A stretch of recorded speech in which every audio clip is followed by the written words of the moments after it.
Overseas Pakistani کے ساتھ fraud کرتے ہیں کیونکہ ان کو پتہ ہے یہاں پہ جسٹس سسٹم نہیں ہے. ملک میں نا ایک جو وردی ہوتی ہے نا اس کی عزت بہت امپورٹنٹ ہوتی ہے. میں تو چیف آف سٹاف آرمی کو میسج دوں گا, سر آپ اتنے بڑے لوگ ہیں, بڑے اوورسیز پاکستانی کو لینے کے لیے تیار ہوں, وہ آئیں یہاں پہ, ہمارا اتنا پیارا ملک ہے, لیکن ہمیں کوئی گارنٹی ہونی چاہیے. عدالتوں میں ہمیں شرم آتی ہے جاتے ہوئے. میرے لیے آپ کو پتہ نا اس سے بڑی کیا ہو سکتی ہے. گورنمنٹ پاکستان نے آپ کو پہلے اسٹار امتیاز دیا, حلال امتیاز دیا. السلام علیکم. ہمارے ساتھ موجود ہیں محمود بھٹی صاحب. بڑی اچھی خبر ان کے فینس کے لیے اور پاکستان فیشن انڈسٹری کے لیے, اور وہ لوگ جو پاکستان فیشن انڈسٹری کو فالو کرتے ہیں ان کے لیے بڑی اچھی خبر ہے کہ جو محمود بھٹی صاحب ہیں ان کو حکومت پاکستان نے ہلال امتیاز سے نوازا ہے. آپ دیکھ رہے ہیں میڈلز, اور ایک میڈل ہے ستارہ امتیاز. تو ایک پراؤڈ مومنٹ ہے بطور پاکستانی ہمارے لیے بھی کہ ہم آج ان کا انٹرویو کر رہے ہیں. رہتے یہ پیرس میں ہیں لیکن سرو یہ پاکستان کو کر رہے ہوتے ہیں. اسی بنیاد پر حکومت پاکستان نے ان کو 2 سرکاری اعزاز اب تک دے چکی ہیں. تو بھٹی صاحب, پراؤڈ مومنٹ ہے آپ کے لیے بھی؟ میرے لیے آپ کو پتہ نا اس سے بڑی کیا ہو سکتی ہے. گورنمنٹ پاکستان نے آپ کو پہلے اسٹار امتیاز دیا, حلال امتیاز دیا. یہ زندگی میں نا آپ نے کبھی سوچا بھی نہیں تھا. جہاں سے میں آیا ہوں بستامی روڈ سے, کاف کے گھر پہ زمین پہ ہم سوتے تھے. میری مدر صفائیاں کرتی تھی, میں انارکلی پیکٹ ہٹاتا تھا, اسپنج کی چپل نہیں ہوتی تھی. کبھی آپ نے سوچا ہے آپ کو اسٹار امتیاز, حلال امتیاز کا مجھے نام کا بھی نہیں پتہ تھا. جب میں پہلی دفعہ گیا ہوں پریزیڈنٹ ہاؤس تو میں جمشید مارکر, امبیسڈر, سارے بڑے بڑے لوگ بیٹھے, میں ان کے ساتھ بیٹھا ہوا تھا. مجھے یقین نہیں آ رہا تھا. یہ سب چیزیں جو ہے نا یہ صرف آپ کی ماں کی دعائیں ہیں. اچھا, آپ سمجھتے ہیں ماں کی دعاؤں کی بدولت ہے؟ بالکل بالکل. اچھا بھٹی صاحب, آپ ان پاکستانیوں کو کیا کہتے ہیں جو اس وقت شارٹ ٹرم پلاننگ کر کے بیٹھے ہیں کہ ہم نے کچھ کرنا ہے؟ شارٹ ٹرم کبھی بھی رچ نہیں ہونا چاہیے, ٹھیک ہے نا.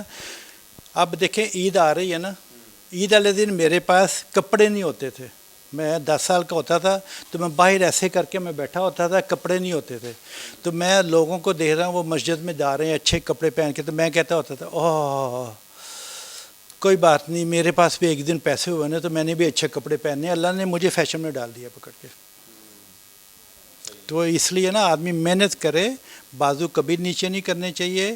یہ زندگی میں اپ ڈاؤن ہوتی رہتی ہے, لائف چینج ہوتی رہتی ہے. اچھا بھٹی صاحب, اتنا سرو کر لیا پاکستان کو, کسی چیز کا افسوس بھی ہے؟ ہاں, افسوس یہ ہے جو میں اب زمین خانہ بنا رہا تھا, ایک کوئی پارٹنر کے ساتھ, ایک بڑا یہاں پہ میں نے پارٹنرشپ کی ہوئی تھی, ان لوگوں نے میرے ساتھ فراڈ کرنے شروع کر دیے. وہ کمپنی کا تو ابھی میں نام نہیں لوں گا, تھوڑے دن کے بعد میں شروع کروں گا ان کا نام لینا. کیونکہ اس لیے یہ لوگ اوورسیز پاکستانی کے ساتھ فراڈ کرتے ہیں کیونکہ ان کو پتہ ہے یہاں پہ جسٹس سسٹم نہیں ہے. جسٹس سسٹم ہمارا تباہ ہو گیا ہے. پاکستان کا جسٹس سسٹم جو ہے نا دنیا کا سب سے پیچھے ملک رہ گیا ہے. یہ وہ کہتے ہیں جاؤ کسی جو آپ سے فراڈ کرے گا نا وہ پتہ کیا کہے گا, جاؤ کیس کر لو. اس کو پتہ ہے کیسوں کے فیصلے ہی نہیں ہونے ساری زندگی.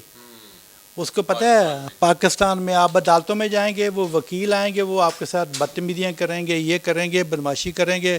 اور جج بیچاری عورت بیٹھی ہوگی, وہ اٹھ کے کمرے میں چلے جائے گی, وہ ڈرے گی ان سے اور کوئی فیصلہ ہی نہیں کرے گا. اور دوسرا جو وکیل ہے, جی میں بڑا لائر ہوں.